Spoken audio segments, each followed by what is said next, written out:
So kayo po ba ay na-bless? Amen? Amen. Sa pagkanta pa lang, na-bless na po tayo. Eh. So tama na po ba? Uwian na. Amen. So, tingnan niyo, alam mo lagi nakaka-encourage po talaga ating pastora, di ba? Lagi po umaaten, maaga pa siya, di ba, dumating. Pakal po natin ang Panginoon sa buhay nating pastora. Amen. Merry Christmas po sa ating lahat. So, sino po dito yung mga may Bible? Okay, kung ang Bible mo nasa cellphone, taas niyo yung Bible ninyo nasa cellphone. Amen.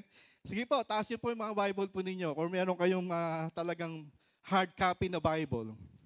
Well, lift up your Bible. Sabihin niyo, this is my Bible. I am who the Bible says I am. I can do what the Bible says I can do. I am more than a conqueror in Christ Jesus. I am the righteousness of God. I am born to win. I am born to triumph. And I am born to overcome. I am fighting a good fight of faith in my life. I am greatly blessed and will never be cursed. I am a child of God and deeply loved. I am anointed and highly favored.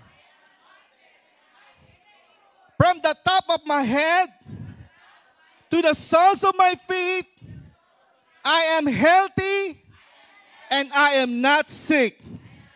I am rich and I am not poor. I am the head and not the tail. I am a lender and not the borrower.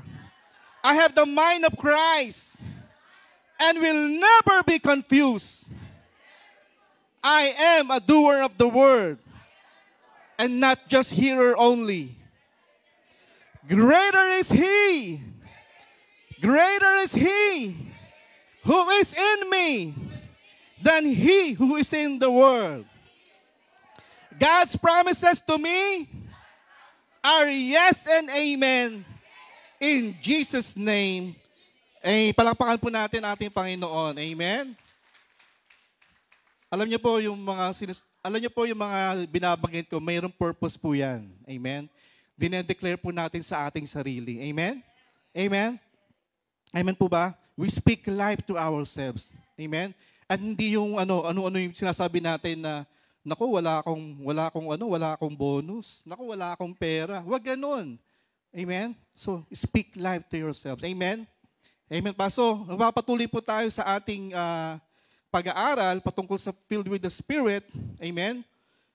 So, sino po yung mga halos na kompleto na yung from part 1 hanggang part 6 yung last Sunday? Sino po naka-anim na? Amen? Paano naman po yung iba? Nasaan kayo ng mga linggo na yon? Amen? So, today po, yung part 7, ito na po yung pinakahuli na po natin for building up. Amen? Sabihin mga building up.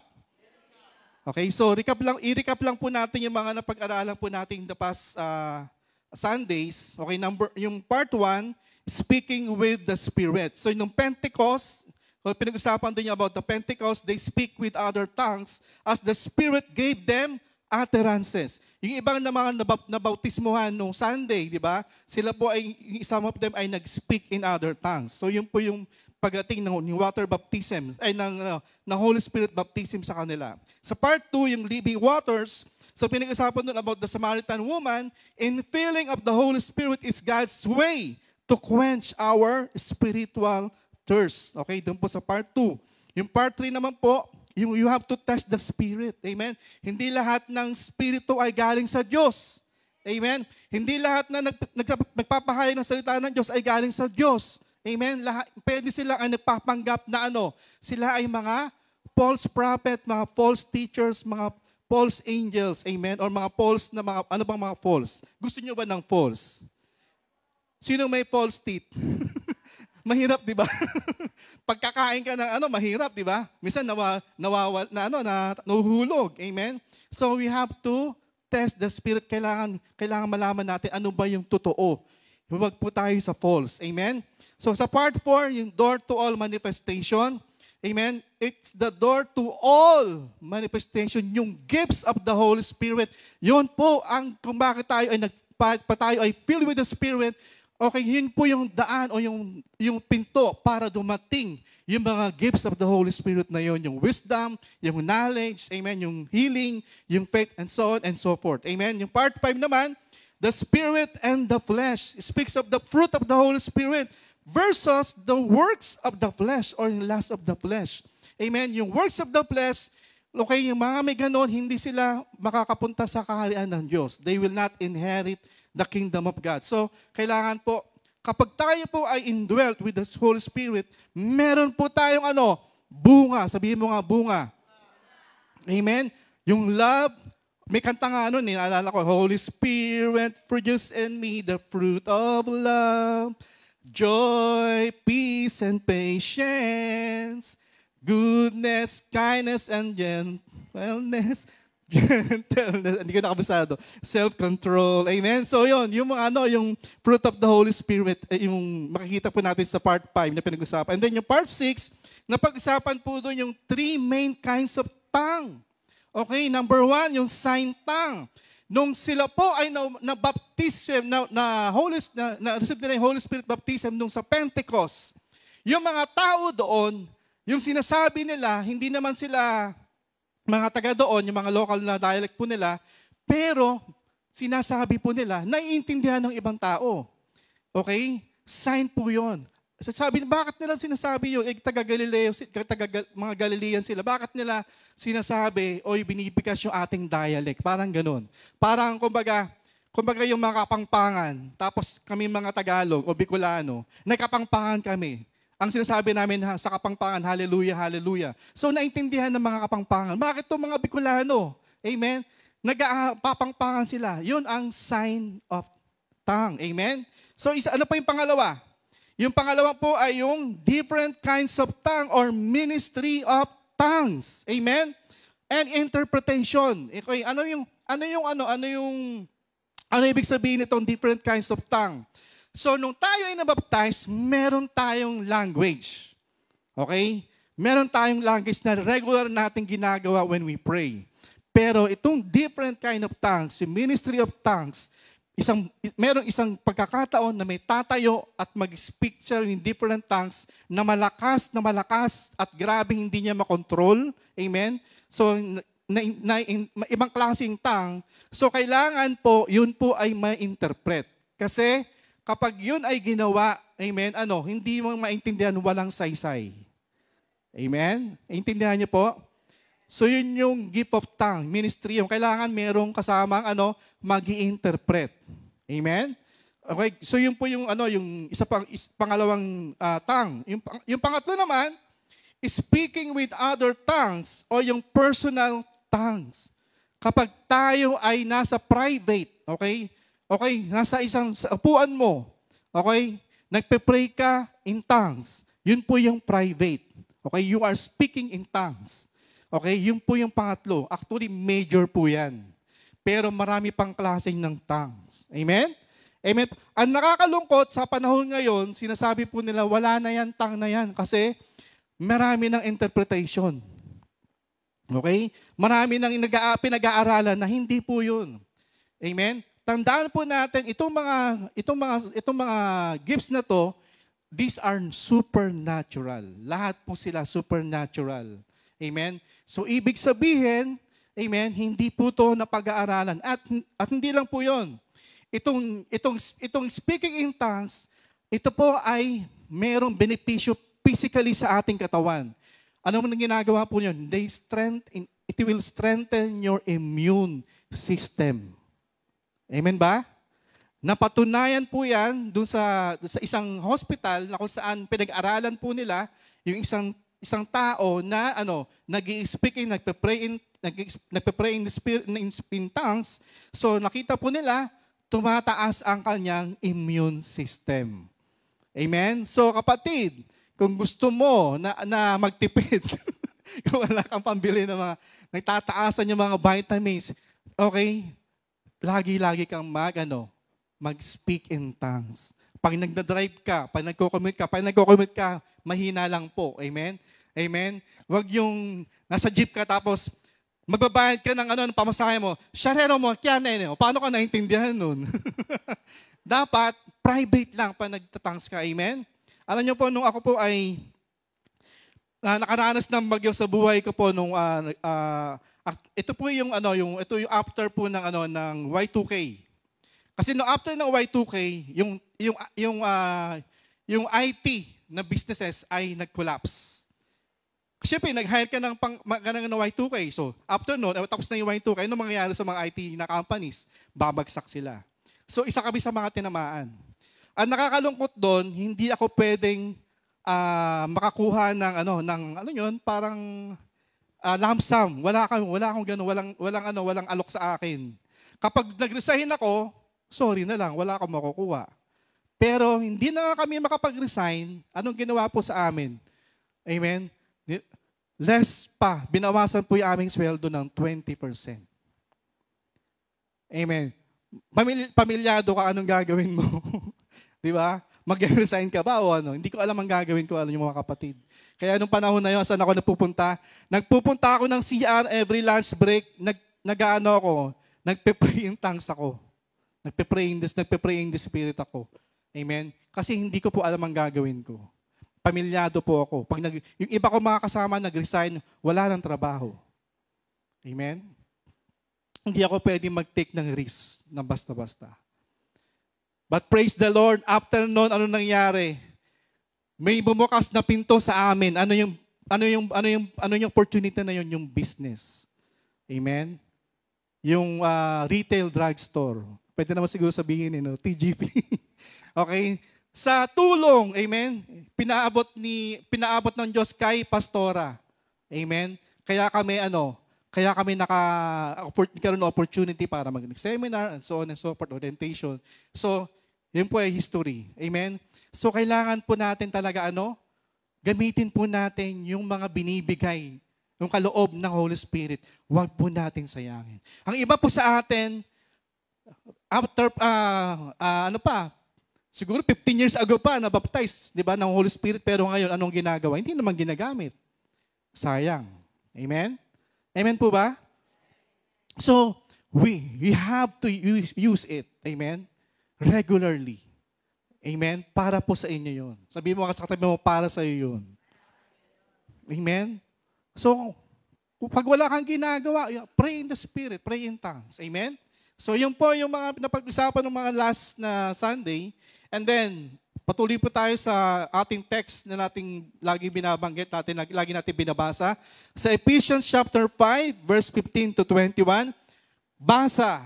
1, 2, 3, go. That you walk circumspectly, not as fools, but as wise, redeeming the time, because the days are evil. Therefore, do not be unwise, but understand what the will of the Lord is. And do not be drunk with wine, in which is dissipation, but be filled with the Spirit, speaking to one another in psalms and hymns and spiritual songs, singing and making melody in your heart to the Lord, giving thanks always. Sabihin mo nga, giving thanks always. For all things to God the Father in the name of our Lord Jesus Christ, submitting to one another in the fear of God. So bago pa tayo magpatuloy, tingnan natin po yung difference between indwelling and filled with the Spirit. Next slide.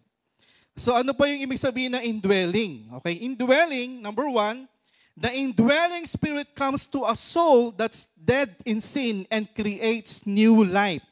This is the new birth Jesus spoke of in John chapter 3 verse 1 to 8. Yung ikaw ay na born again. Amen? So, nasa iyo ang banal na Espiritu, yun po yung indwelling spirit. Okay?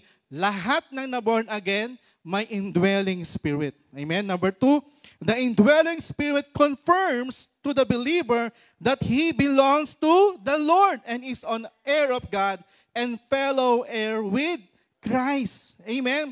Amen. Sabi nga po sa 1 Corinthians chapter 6 verse 19 to 20. Amen? Do you not know that your bodies are temples of the Holy Spirit, who is in you, whom you have received from God. You are not your own. You were bought at a price. Therefore, honor God with your bodies. Amen? Ikaw po ay ang katawan mo ay binayaran na ng Panginoon. Amen? Kaya po, ingatan niyo po yan sapagkat ikaw ang templo ng banal na Espiritu. Huwag mong dalhin-dalhin kung saan-saan. Amen? Alam niyo po, nung Old Testament, itong kaibahan po, nung Old Testament, apan, okay? Yung Holy Spirit, hindi siya namamalagi sa mga prophets, sa mga leaders, sa king. Kundi apan. Pag merong ginawa lalo yung makasalanan yung hari, anong mangyayari? Aalis ang Holy Spirit. Old Testament yon mga kapatid. Pero ngayong New Testament, sa panahon po natin, ano na? Aalis ba? Pag nagkasala ba, aalis? Hindi. Mag-grieve ang Holy Spirit. Amen? Kapag nag-grieve ang Holy Spirit, hindi ka na ma-feel, hindi ka filled ng Holy Spirit. Amen? Amen po ba? Nag-grieve po siya eh. Hello? Paano magmamanifest yung gifting ng Holy Spirit? Meron kang ginagawa. May tinatago kang kasalanan. Amen? So ano nangyayari? Nalilimitahan yung power ng Holy Spirit. Kasi meron kang ginawa, nag-disobey ka or ano pang mga bagay. Amen? So, number 3, the indwelling Spirit installs the new believers as a member of Christ's universal church. This is the baptism of the Spirit according to 1 Corinthians 12 verse 13. So ikaw ngayon ay nasa isang iglesia. Amen? Amen po ba? Siya naglalagay sa iyo. 'Di ba si Sister Carmen, 'di ba? 'Di ba? Nilagay siya. Amen. Inusher siya ng Holy Spirit papunta dito. And some of you ganun din po ang nangyari because you have the indwelling of the Holy Spirit. Amen. Verse number 4. The indwelling Spirit gives spiritual gifts, God-given abilities for service to the believer to edify the church and serve the Lord effectively for His glory. Amen. Ano po ang ginagawa? Nagbibigay siya ng spiritual gifts. Doon sa part yung kung saan yung manifestation of the Holy Spirit, yung mga gifts of wisdom, gifts of healing, yung faith, and so on and so forth. Para kanino yon? Para sa iyo po ba? Para po yun sa ibang tao. Amen? Alam niyo po, nakakalungkot yung pagkakataon na kung saan meron akong pag pinag-pray ko, hindi naman gumagaling. Amen? Bakit? Yung gifts na yon hindi para sa akin yun. Para sa ibang tao po yun. Nagsisimula pa lang po tayo ng church, di ba? Marami po na tayong na witness na pinag-pray. Amen? I also witness yung, meron akong napag-pray na talagang dinudugo siya for so many years na. Pero, right there after ng Bible study, nung napag-pray ko po siya, na-alliance ko po siya, nag-stop yung miracle po yun. Amen? Pero bakit yung pamilya ko? Hindi siya gumagana. Nagtanong ako sa Panginoon, pero kasi nga, yung gifts na yun ay para sa ibang tao, hindi para sa iyo. Amen? Ganun din yung kay Benny Hinn. Amen? Marami siya napapagaling, pero yung, yung mahal sa buhay niya, pinag-nilayas niya, hindi naman gumagaling. Amen? Amen po ba? So, kung meron po tayong ganon, hayaan po natin magamit ng Panginoon para sa ibang tao. Amen? At hayaan po natin yung ibang tao ay magamit din para din po sa atin. Amen? Ano ang sabi sa Biblia? Kapag may sakit, tawagan nyo yung mga elder. Magpa-pray sa mga elder. Amen? Amen? Huwag nyo pong hintayin na pupuntahan kayo ng elder. Amen? Di ba? Holy Spirit naman siya. Di ba kakausapin siya ng Holy Spirit? Hindi po ganun yun. Amen? Amen? Mas maganda, tawagan niyo po si Pastor Jean or sino po sa amin kung may gusto nyo mapag-pray. Amen? Amen po ba? Call the elders of the church and they will pray for you. Amen? Okay, number 5. The indwelling Spirit helps the believer understand and apply the scripture to his daily life. Kaya pag ikaw ay hindi pa born again, wala pa ang anong banal na spirito, hindi mo maiintindihan ang scripture. I'm telling you, hindi mo mauunawaan. Kahit anong basa mo. Amen? Kahit ilang version pa nabasa mo. Sapagkat kung walang indwelling spirit, hindi mo siya maiintindihan. Number 6, the indwelling spirit enriches the believer's prayer life and intercedes for him in prayer. Amen? The Holy Spirit within us, intercede for us. Amen? Saan ka nakakita? Amen? Kaya wag mong sabihin, wala nagpa-praise po sa inyo. Amen? The Holy Spirit Himself intercede for you. Amen? Wag mong sabihin na walang nagpe-pray sa iyo. Sapagkat pag nasa iyo ang indwelling of the Holy Spirit, He prays for you. Amen? Amen? Amen? No. Huwag mong sabihin na walang nagpe-pray po sa inyo. Amen?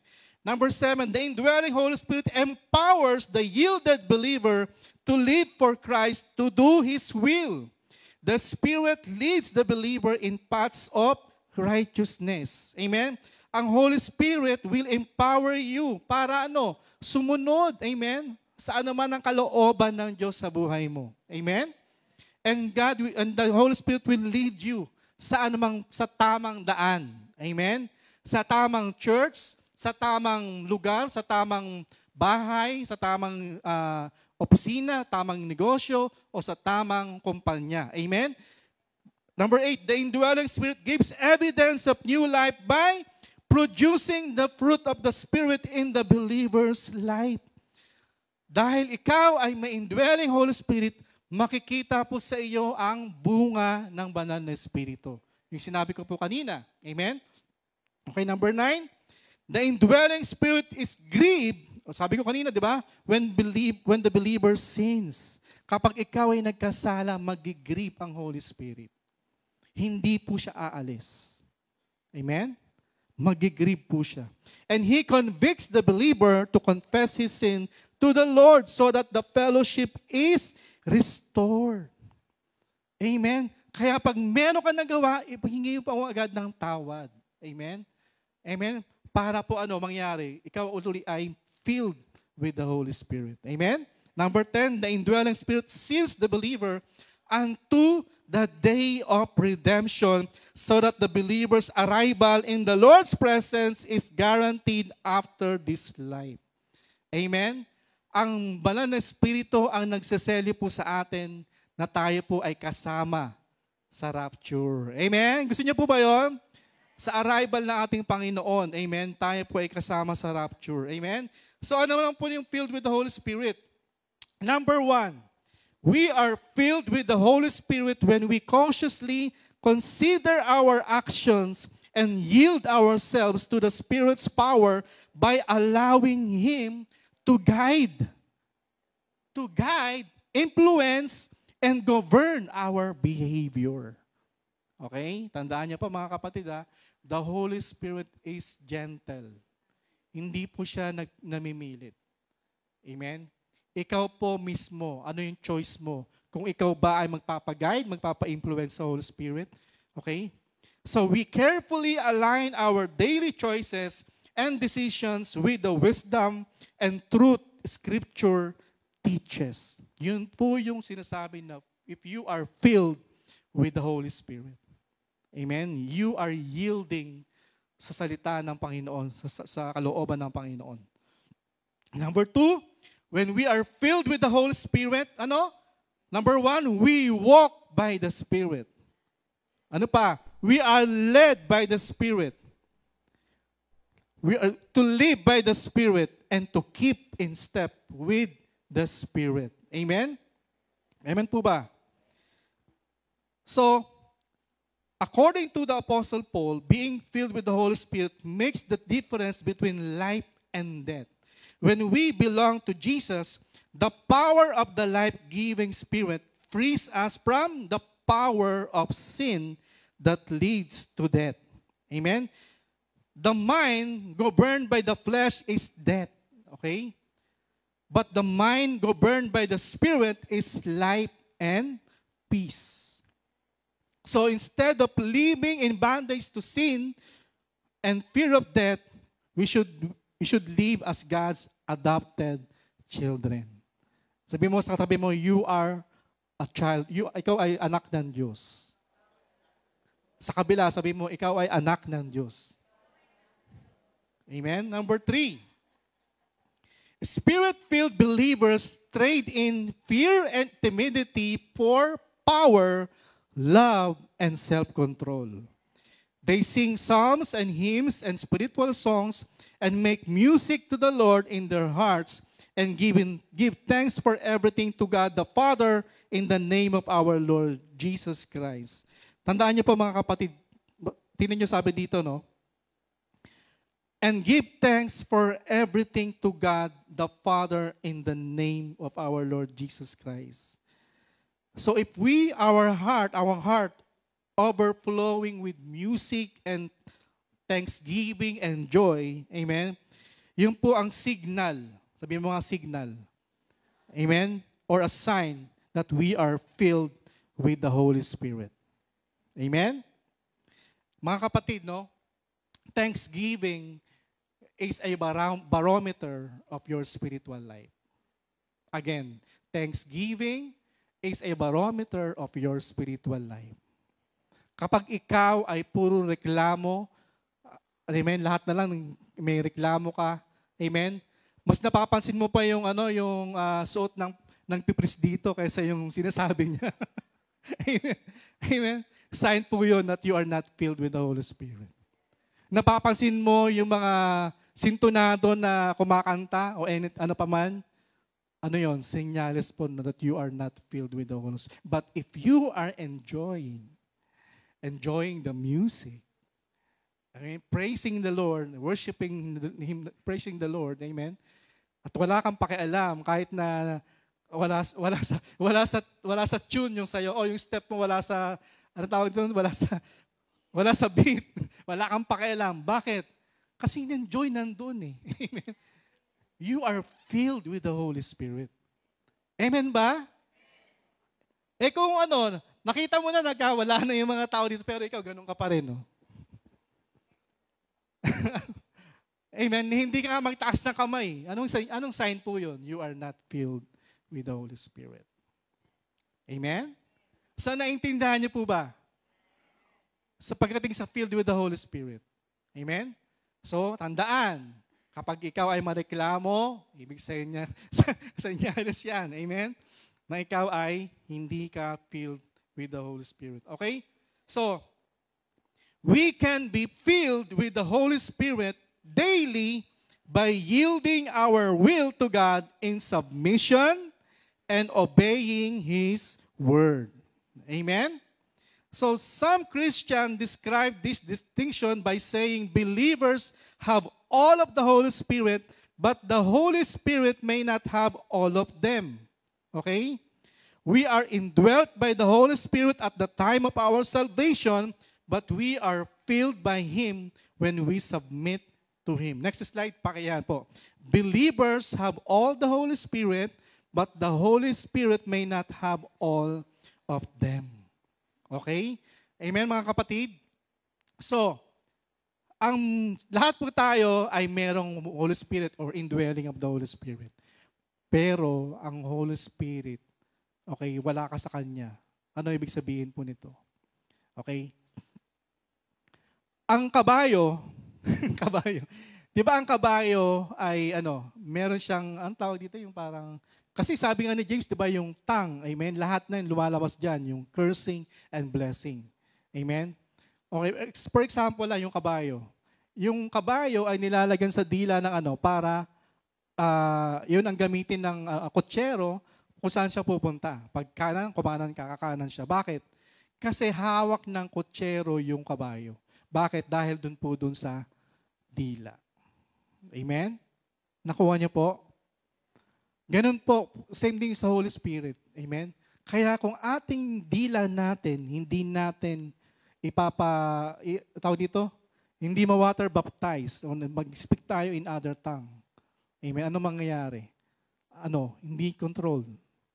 At tandaan nyo mga kapatid, ang speaking in tongues, hindi yan naiintindihan ng kaaway ng mga demons. Okay? Naiintindihan yan ng Diyos. Amen? Amen po ba? So, kung ang dila po natin, ipapasakop po natin sa ating sa banal na Espiritu, magiging maayos. Amen? Amen po ba? So, kailangan, initially, na kailangan mangyari ay maniwala ka doon sa Holy Spirit baptism with the evidence of speaking in tongues. Amen? I believe lahat po sa atin dito ay lahat ay nag-speak in tongues. Tama po ba? Amen po ba? Lahat po ba ay nag-speak in other tongues, lalo na nung last Sunday? Lahat sila ay nabaptismuhan. Amen? O meron pa dito hindi nabaptismuhan ng Holy Spirit? Meron pa ho ba? Amen? Meron pa doon nagtaas sa kamay. Sige po, mamaya, kung may pagkakataon. Amen? Basta po, kailangan lang po, maniwala po kayo. Amen? Amen? Or mamaya, Pastor Jim, may nagtaas ng kamay doon. Okay? Kailangan po natin mabautismahan sa banal na Espiritu. Amen? So, okay, eto na po yung ating mag-uusapan, yung topic po natin. Okay, for building up. Okay.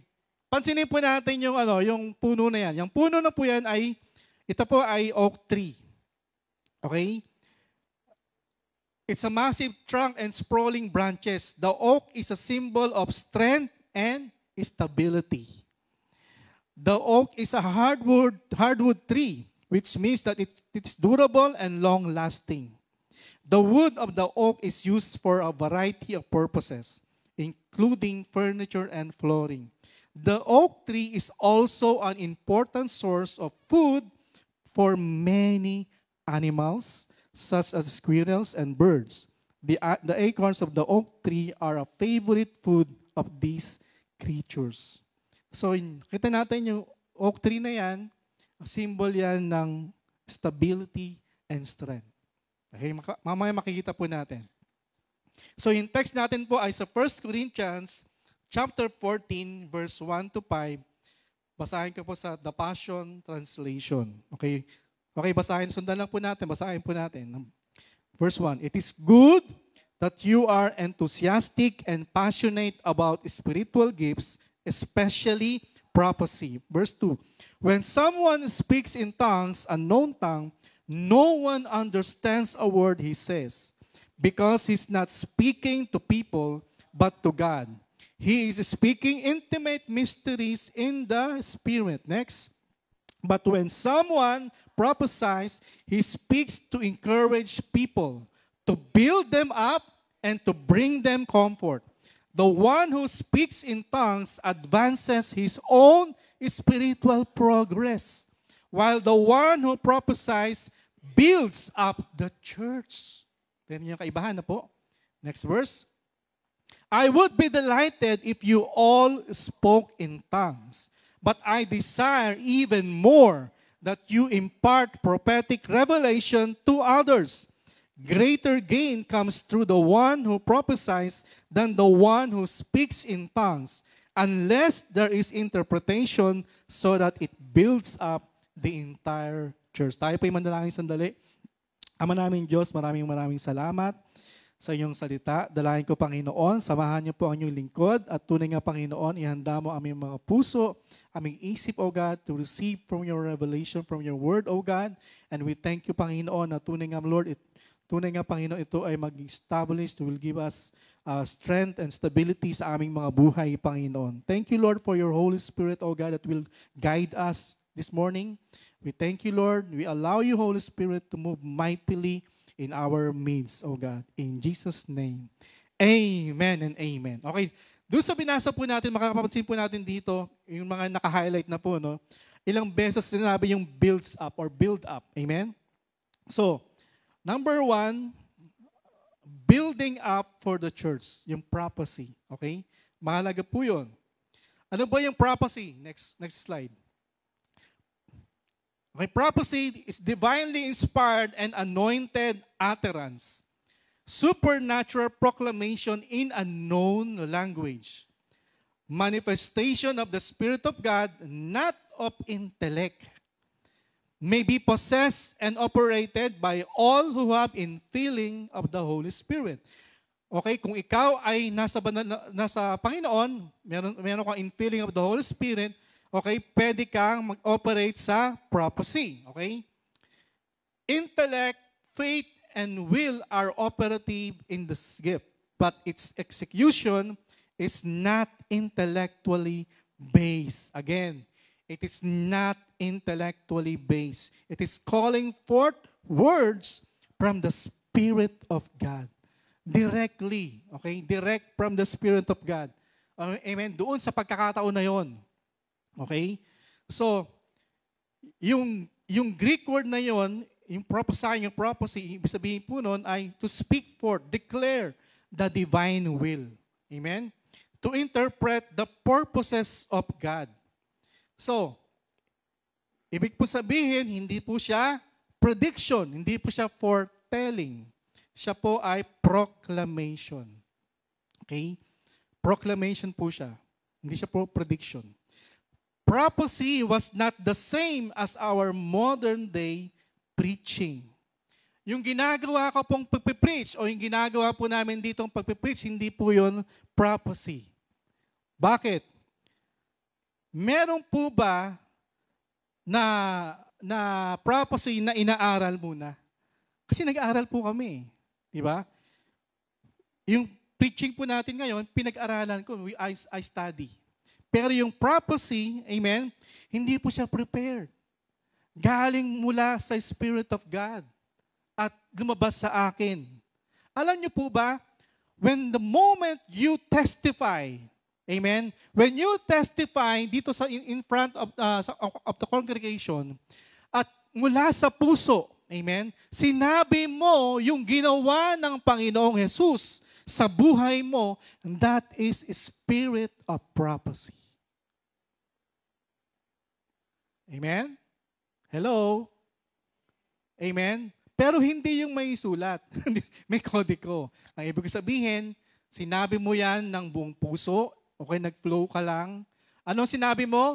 Yung kabutihan ng ginawa ng Panginoong Hesus sa buhay mo. Hindi yung kabutihan na ginawa ni pastor ganto o ni pastor ganyan.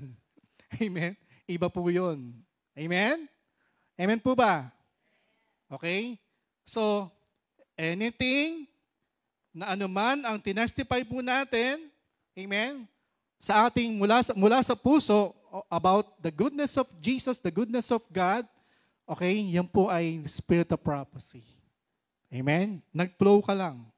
Walang kodiko.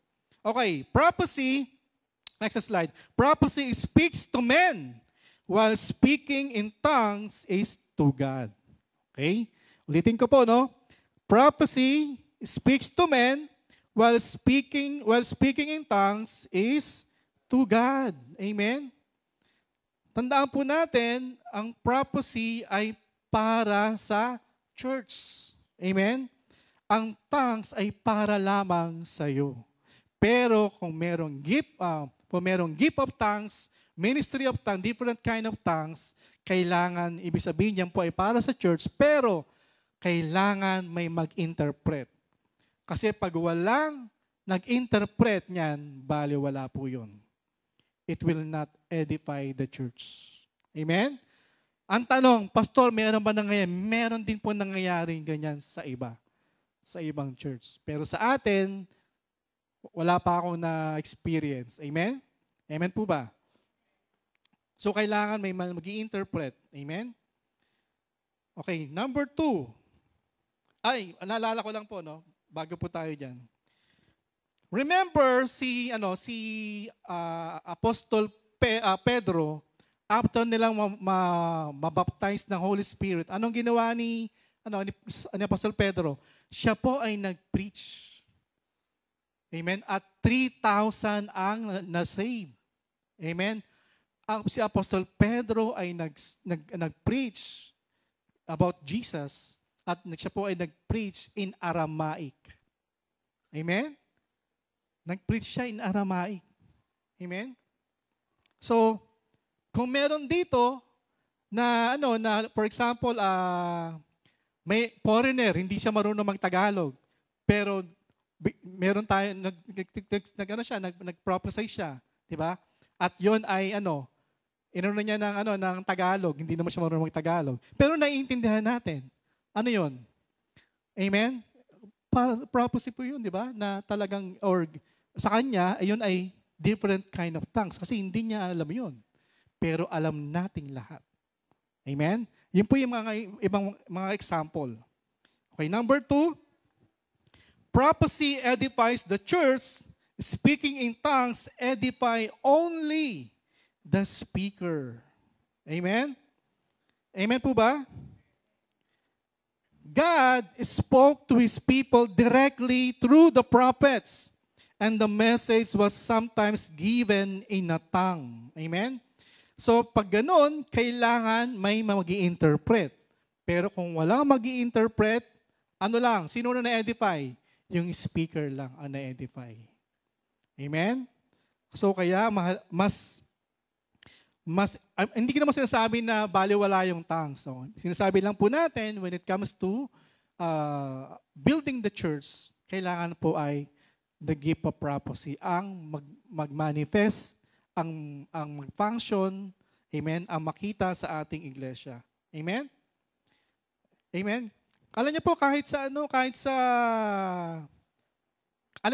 music, sa praise and worship, kapag ang music ay hindi naman maintindihan, di ba? Alam niyo yun, sayang. Di ba? Kaya kailangan yung music o yung praise and or worship songs, kailangan naiintindihan ng congregation. Kasi pag hindi naman naiintindihan, amen, baliwala po yun. Amen? Naiintindihan niyo po mga kapatid? So, mahalaga po yung nagkakaunawaan. Amen? Sa lahat ng mga sinasabi po natin. Parang ngayon po, hindi ko alam kung naiintindihan ng iba kasi hindi nag-amen. Alam niyo po, pag nag-amen kayo, ibig sabihin sa amin, naiintindihan niyo yung sinasabi po namin. Pero pag hindi nag-amen, may duda sa amin. Kung naiintindihan nga ba nila. Baka tulog. Sabihin mo nga sa katabi mo, gising. Okay. A ministry that does not build up will tear down. No matter how spiritual it may seem, when we explain and apply the Word of God to individual lives, we have a ministry of edification. Amen? Ang lagi pong gusto ng Panginoon para sa iglesia ay ma-edify ang church. Amen? At hindi ma-tear down. Amen? Okay, again, sa music, kailangan hindi lang tayo para ma-entertain ang mga congregation. Kailangan po talaga ay makapag-minister po tayo sa congregation. Amen? At alam naman yan ng worship team, di ba? Na hindi na kailangan, nagsuot ka tawag dito, tawag doon, sando lang, or medyo, yung puwet ng bata, walang diaper. Yung congregation, lalo yung makalalaki, nakatingin na doon sa puwet ng bata na walang diaper. Di ba? Kasi yung suot mo, nagpa-praise lead ka, nakikita, di ba? So kailangan maging ma-edify yung congregation spiritually, hindi yung makaka-distract po tayo. Amen? Amen po ba? So lagi po natin tatandaan po yun when it comes to sa pag-build up, pag-edify ng church. Amen? That's why mahalaga po yung sa praise and worship, hindi masyadong malakas, hindi masyadong mahina para mas maintindihan. Amen? Amen. So, ewan ko ba bakit ka ba nasabi yun? Baka siguro mamaya pinaalala pupunta ako sa worship. Sa worship team yata, meron yata mamaya. Okay, number 2. Ito mahalaga din po to. Okay?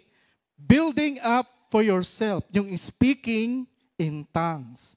Sabi sa Jude chapter 1, verse 20 to 23, basahin ko sa The Passion Translation, "But you, my delightfully loved friends, constantly and progressively build yourselves up on the foundation at your most holy faith, by praying every moment in the Spirit. Fasten your hearts to the love of God and receive the mercy of our Lord Jesus Christ, who gives us eternal life. Verse 22, keep being compassionate to those who still have doubts and snatch others out of the fire to save them. Be merciful over and over to them, but always couple your mercy with the fear of God. Be extremely careful to keep yourselves free from the pollution of the flesh. Unang-una doon, okay? Kahit ito lang, maintindihan po natin. Next slide. Pray in the Spirit every moment. Sabihin mo nga, moment. Amen? Sa lahat ng pagkakataon, mag-pray po tayo in the Spirit.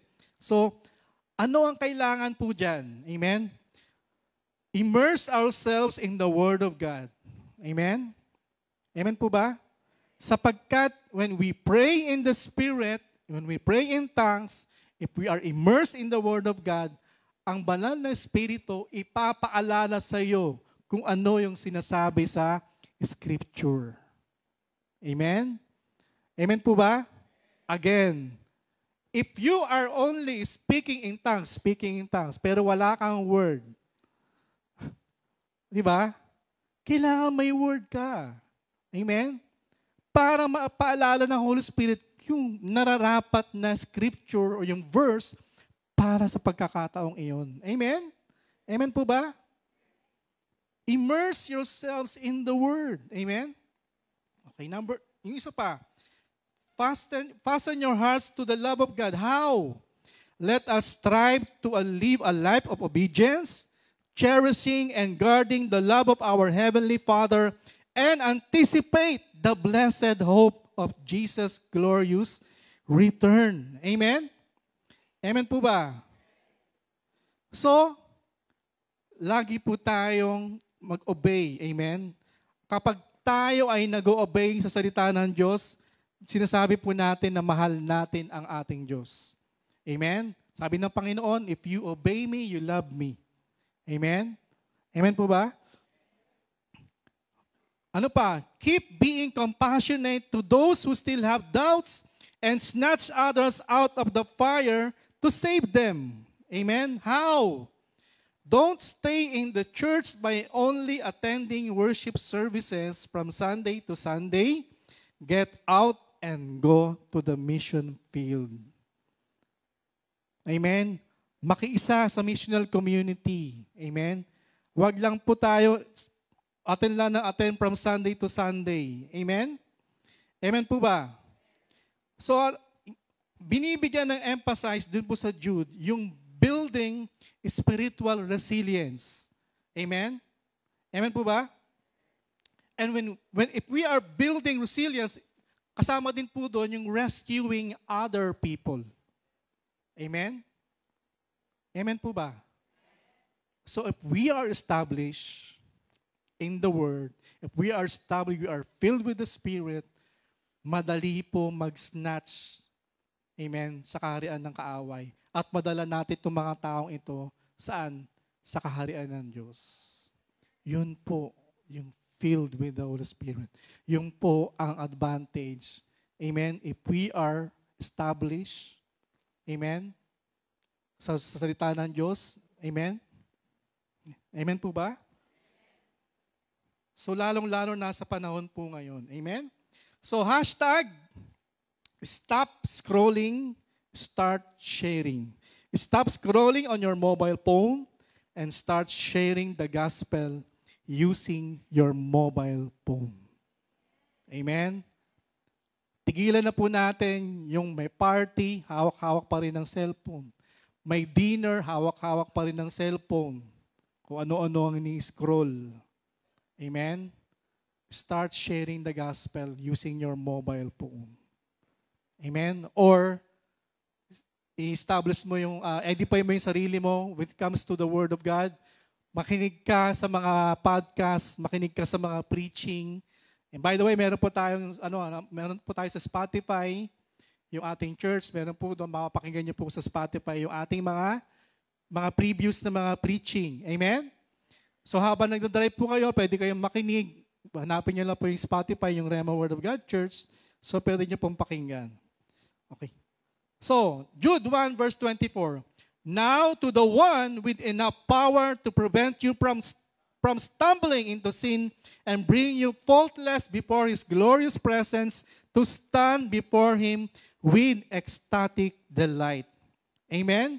So, ang Panginoong Jesus, ang banal na Espiritu, amen, yung po ang siya ang makakatulong para to build up our spiritual resilience. Amen? Amen po ba? Kaya kung may darating, amen, anumang bagyo, anumang bagay na ibabato ng kaaway, amen, tandaan po natin, itong banal na Espiritu will keep us from falling. Amen? Always pray in the Holy Spirit. Pray in the Spirit. Amen? Amen? And continue to trust in His unwavering faithfulness. Amen? So that we can face any challenge.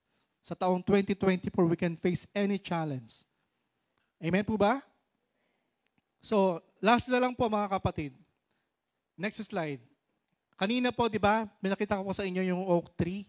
Ito po yung oak tree, pero kita kita yung baba. Ano nakita po natin? Pansinin niyo po. Ano nakita niyo? Next slide. Di ba? Malago yung ugat. Amen? Amen po ba? Sabi sa Colossians chapter 2, verse 6 to 7, and now, just as you accepted Christ Jesus as your Lord, you must continue to follow Him. Let your roots grow down into Him, and let your lives be built on Him. Then your faith will grow strong in the truth you were taught, and you will overflow with thankfulness. Amen? Kapag ikaw daw ay ang malalim ang pinagkaugatan mo, amen, mag-overflow ka sa thanksgiving. Okay, sabi ko nga kanina, thanksgiving is a spiritual barometer of yung spiritual condition. Amen? Amen po ba? So yung malalalim ang mga ugat sa Panginoon. Sila po ay yung laging mapagpasalamat kahit anong mangyayari. Amen? Hello? Hindi yung pagdating ng Pasko, ano ba yan? Wala kaming grocery. Ano ba yan? Maraming reklamo. Amen? Magpasalamat po tayo lagi. Amen? Okay, ano pa yung next do sa verse? Verse 6, in the same way you receive, sa The Passion Translation pala to, in the same way you receive Jesus our Lord and Messiah by faith, continue your journey of faith, progressing further into your union with Him. Your spiritual roots go deeply into His life as you are continually infused with strength and courage in every way, for you are established in the faith you have absorbed and enriched by your devotion to Him. So, if we are filled with the Holy Spirit, tayo ay laging nagpe-pray in tongues, nagpe-pray in the Holy Spirit, amen? Nag-study ng Word, we are established, amen? At yung ugat ay grabeng lalim, amen? Amen po ba? Bakit? Kasi nga yung devotion natin sa Panginoon, devotion natin sa salita ng Diyos ay ganun na lang. Amen? Kaya po yung pinag-ugatan niyan, amen? Kaya pag anuman ang dumating na bagyo, you are still standing. Amen? You are still standing in faith because you are continuing, put your trust in the Lord Jesus, not in your circumstances, not in anumang gobyerno man yan, anumang tao man yan, kung sino man yan, but only sa Panginoon lamang ikaw nagtitiwala. Amen? So, ganun po yun. Amen? So, patuloy lang po tayo. Okay, ano pa isang verse? Isang scripture. Ephesians chapter 3, verse 16 to 17. I pray that from His glorious, unlimited resources, He will empower you with inner strength through His Spirit. Amen? Okay, yung Spirit na yan, nandyan na lahat. Yung resources, nasa iyo na, kapatid. Amen? Unlimited resources. Kailangan matap lang po yun. Amen? Amen? Then Christ will make His home in your hearts as you trust in Him. Your roots will grow down into God's love and keep you, strong. Amen? Amen ba? You are already empowered. Amen? Sa inyong inner man. Ang banal na Espiritu ay nasa iyo na. The same Spirit that raised Jesus from the dead is the same Spirit that is in you. Amen? Ephesians chapter 3, verse 18 to 19.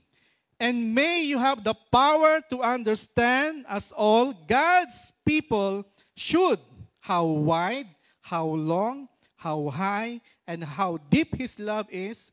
May you experience the love of Christ. True, though it is too great to understand fully, then you will be made complete with all the fullness of life and power that comes from God. Amen? So tandaan po natin, lahat ng yan, all the power of God, the Holy Spirit, ay nandyan na po sa atin. Amen? Kailangan lang po talaga, lagi po tayo magkaroon ng devotion, continue to pray in the Spirit, pray in the Holy Spirit. Amen? Para po, may strengthen po lagi yung ating inner man. Amen? Amen. So, meron po ba tayong natutunan ngayong umaga? Amen? So, tandaan niyo po natin, sige po yung worship team. Lagi po tayong, para ma-build patuloy na ma-build ang ating spirit, ay gagawin po natin every moment pray in the Spirit. Amen? Para ma-build ka. Amen? Amen po ba? For building up, yung praying in the Spirit. And syempre, huwag natin kalimutan din yung gift of prophecy ay para sa ating iglesia to edify our church.